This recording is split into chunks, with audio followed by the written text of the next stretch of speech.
many people ask me, right, it was like, if they get their status changed, can they still keep a driver's license? Of course you can. It's really not the driver's license that pull you in the jurisdiction. It's really the address, because under Act subjecting persons to jurisdiction, they get them personal and territorial jurisdiction over you because you told them that your address is, or it's on file that your address is in a fictitious area. What I did for my driver's license, I updated it. Now, my driver's license is out of state. I don't live in the state that I have the driver's license in. And I had it for a few years. It's actually about to expire in a few months. I never renewed it or nothing. It just, I made it a goal to update the information. So when you update the information, you're going to walk into the DMV. You're going to ask them that you need to resubmit or update the information that's on your driver's license. So if they give you an entirely new form, it's okay. They're going to ask you, are you a U.S. citizen? You're going to check off no. And for address, right, you're going to put rural free delivery, Route 84. You don't have to put Route 84. Usually that is some routes that rural free areas goes in, like rural free area Route 83, rural free area Route 82. So yes, you still can keep your CDLs, you still can keep your driver's license, even though you change your status. But make sure you update that information in the address. So if the police were to ever stop you, they have jurisdiction over that license, but they won't have jurisdiction over you. You feel me? It's like personal jurisdiction versus they just having jurisdiction over the license. So make sure y'all update that information. Go into the DMV Saturday mornings is kind of busy. Go there Monday or something like that. And then go as early as you can to update your information. And if they ask you for mail, I can explain to you how that works. On my insurance policy, I amended it. So I amended it to rural free area.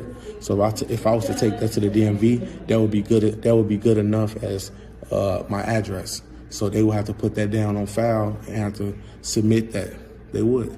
So it's kind of a process, but at the same time, it can protect you on the legal standpoint. I'm out. So none of what he said is true. Using a fake address like rural free delivery, whatever the hell that even means, won't work if the address isn't recognized by the post office. The DMV will not let you update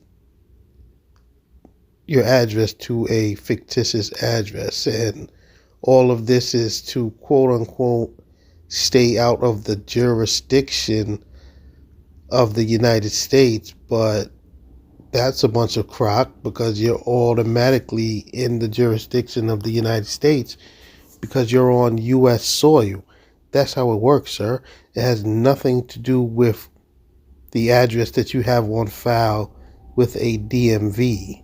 Like, where in the doohickey did you learn that nonsense? I can't believe this man is teaching this utter nonsense. What's up, y'all? What's up? Now, this video is going to be about how do sovereign citizens get arrested. And the reason why I say sovereign citizens is because I was trying to turn you guys away from the real terminology, right? That's not the real word. That's how oxymorons say that the word sovereign citizen. If you a sovereign citizen, you a citizen who's sovereign, right? But that's not the correct terminology. The correct terminology would be like state citizen, national, because a national puts you at a setting where you're the national in the land, you're not a citizen, right? But let me explain why they get arrested. Anytime they deal with the police, or anytime you deal with the police, you must deal with intelligence. And a lot of times they take these rights in the Constitution too serious to a point where they don't even understand the state statute that's in place. And some of the state statutes is what pulls you in a lot. Oftentimes we give jurisdiction without even knowing it, and they end up getting arrested, but they don't know the full procedures on how to become national. They don't know the full procedures on what it means to separate yourself from the jurisdiction. And you will find out that a lot of these sovereign citizens got contracts with the state. So over the weekend, when they kicking and they drunk, they want to be sovereign, right? They want to drink beer and all that stuff. They want to drive on the road without this, but they don't know they got legal contracts still with the state.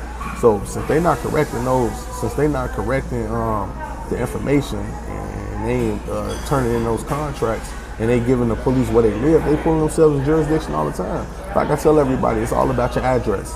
You give it to them, if you have it on file, you will be subjected to their jurisdiction. Oh, and also Moorish American nationality cards. You brothers who walking around with the Moorish American nationality cards, and I'm looking at the bottom, and I asked the sister, I'm like, look, let me check out the card. She let me see her card, and I sent a fictitious address, and I said, what you mean you're a Moorish American? She said, I'm a Moorish American. I said, no, you're not. You're a U.S. citizen because you claim to live on U.S. citizen territory. The zip codes, right, that they have, that shit pull you into their jurisdiction all the time. And they gave a fictitious address directly to the police. They'll say, oh, Moorish American, but you live on 123 Main Street, Brooklyn, New York. No, you go to jail because you gave personal jurisdiction up. You gave it up without even knowing it. Those little tricks right there. People been studying this shit 30 years. They've been dealing with trust law 40 years, 50 years, and they don't know the simplest thing that's been giving them up, your address. That's been the only thing that they really been getting y'all ass from. That's the only thing. So and a lot of time when sovereign citizens get arrested, they act they take everything out of turn. They want to fight. They want to be so aggressive. They want to argue with the police. But the whole time when you walk in your correct status, you ain't got to argue with the police. I can't name a time that I argue with the police. I can't name a time when I had words going back and forth with the police. I can name a time where police tried to run my information and nothing happened. They try to ask me questions. I'm not going to answer. All I got to do is say I live in the United States of American Republic. I don't say don't talk to me.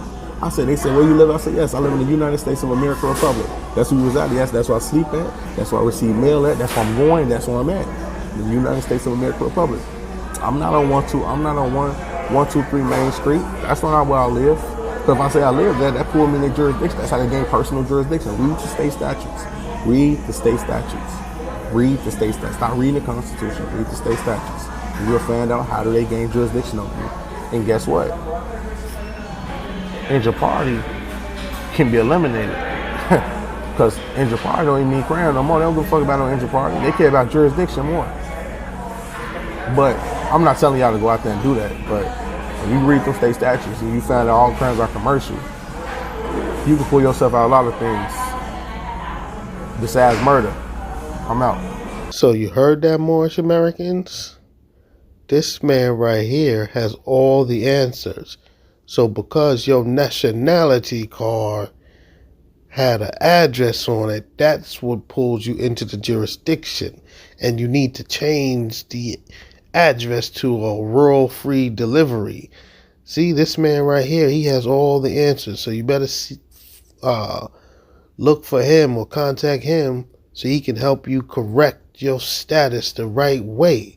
Because the people that you done it with, they on your nationality card, they put a real address. So you got to change that, brothers and sisters. This man has all the answers. You better come and seek his help.